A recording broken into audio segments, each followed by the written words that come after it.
Assalamualaikum warahmatullahi wabarakatuh. Selamat datang di channel Mamas Guru.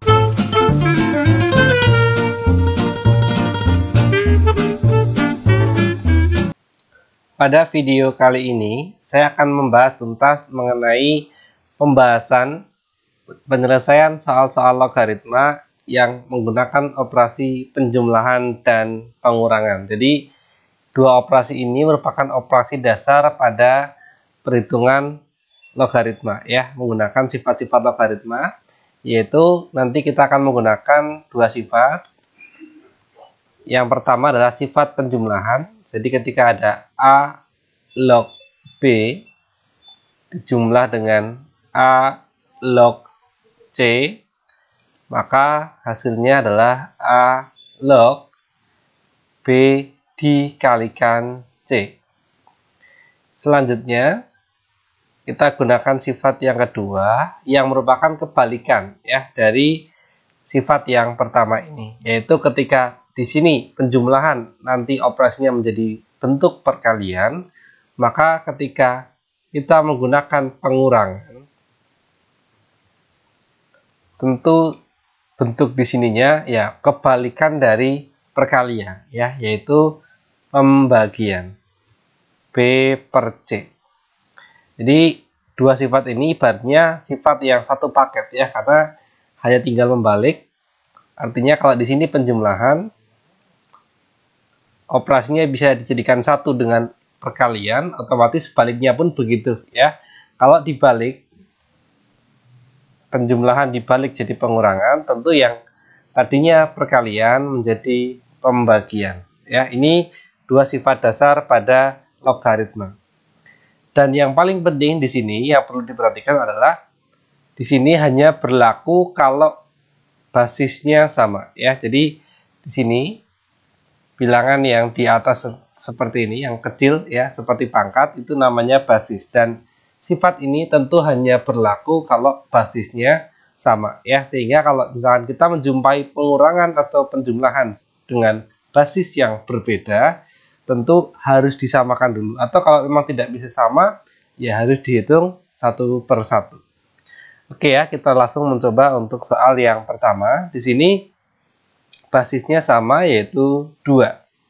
Kalau basisnya sudah sama, maka di sini penjumlahan bisa langsung kita gunakan operasi penggabungan, yaitu dengan perkalian.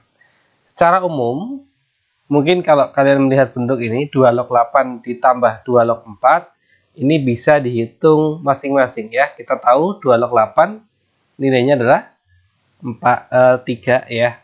Karena kita memikirkan 2 pangkatkan berapa yang ketemunya 8.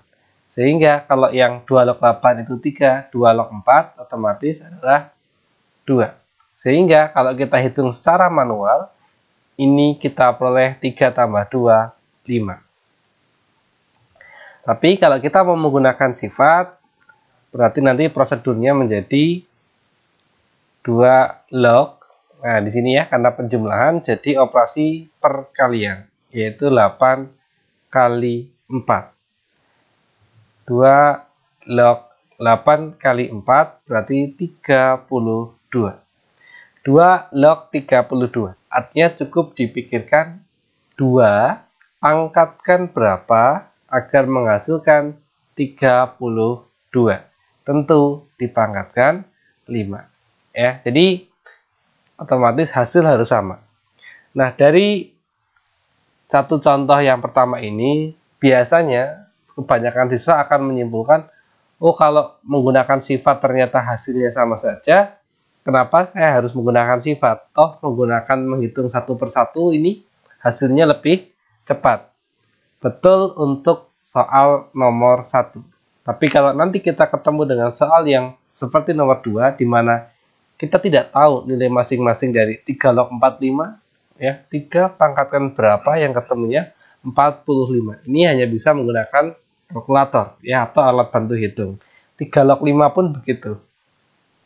Sehingga karena kita tidak tahu nilai masing-masing ini, maka menggunakan cara mencari satu persatu sudah tidak mungkin untuk soal seperti yang kedua. Sehingga otomatis kita menggunakan sifat logaritma, yaitu sifat yang kedua ini, yaitu ketika pengurangan dengan basisnya sama, maka bisa dijadikan satu bentuk, yaitu dengan operasi pembagian. Maka ini bisa dihitung menjadi 3 log 45 dibagi 5. Kita peroleh 3 log 45 bagi 5, 9. Hati-hati di sini, seringkali kalau ada 3 log 9, anak terkecoh di ketemunya 3 ya, karena yang dipikirkan itu perkalian. Hati-hati, log itu berbicara mengenai pangkat. Artinya yang kita pikirkan adalah 3 pangkatkan berapa agar menghasilkan 9. Tentu dipangkatkan 2 ya, sehingga 3 log 45 dikurangi 3 log 5 adalah 2. Yang ketiga, nah ini ya soal yang ketiga. Nah, secara umum ini ada pengurangan dan penjumlahan sekaligus. Ini seperti hanya operasi perkalian dan pembagian nanti kan kalau dijadikan satu. Seperti di teori perhitungan matematika, kalau ada pengurangan dengan penjumlahan bisa kita hitung sekaligus pun nanti ketika ada perkalian atau pembagian. Jadi secara umum ini boleh kamu hitung dulu. Jadi 6 log 4 dikurangi 6 log 2. Berarti 6 log 4 per 2. Ini kalau kita hitung satu persatu ya. Artinya dua operasi yang ini, dua bentuk yang depan kita hitung dulu. Nanti baru dijumlahkan dengan yang belakang. Itu tidak masalah ya. Boleh-boleh saja. Jadi 4 per 2 adalah 2. 6 log 2 ditambah 6 log 18.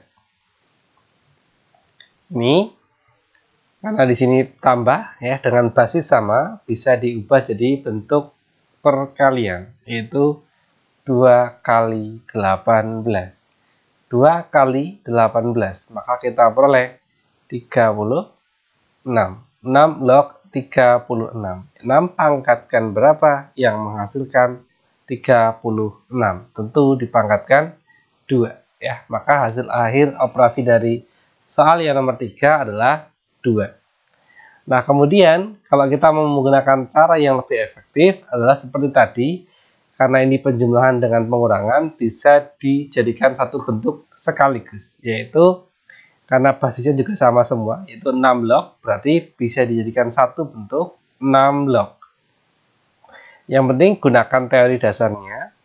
Kalau ada pengurangan itu jadi pembagian, berarti 4 bagi 2. Kemudian karena ada penjumlahan, maka jadi operasi perkalian, 18. Nah, seperti ini ya. Bisa kita coret. 2 kali 18. Maka 6 log 36 seperti tadi sama, hasilnya adalah 2. Ya, jadi kalau kita menjadikan satu bentuk, tentu lebih hemat ya cara penyelesaiannya.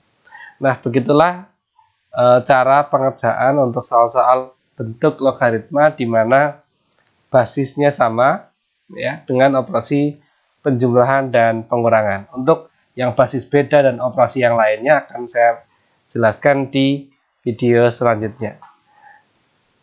Semoga apa yang saya sampaikan bisa bermanfaat. Kurang lebihnya mohon maaf. Assalamualaikum warahmatullahi wabarakatuh.